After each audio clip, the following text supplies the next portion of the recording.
సికింద్రాబాద్లోని శ్రీ ఉజ్జయిని మహంకాళి అమ్మవారిని దర్శించుకొని మొక్కు చెల్లించిన మల్కాజ్గిరి ఎంపీ ఈటెల రాజేందర్. భారతీయ సంస్కృతి స్త్రీలను గౌరవించే పూజించే సాంప్రదాయం. ఏ దేశంలో అయితే స్త్రీలు పూజించబడతారో ఆ దేశం చల్లగా ఉంటుంది.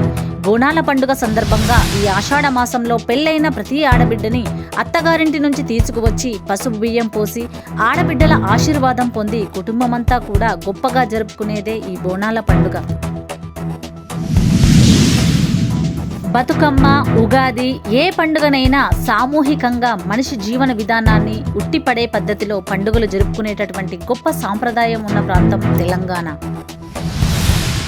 ఈ పండుగ సందర్భంగా అమ్మవారికి మొక్కులు చెల్లించుకున్నాను.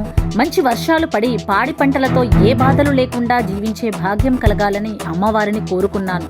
భారతీయ జనతా పార్టీ వచ్చే కాలంలో అధికారంలోకి వస్తే అమ్మవారికి గొప్ప బోనం సమర్పిస్తానని మొక్కుకోవడం జరిగింది.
మేడం ఏం చేయాలా మీరు ఇటు వచ్చేయండి.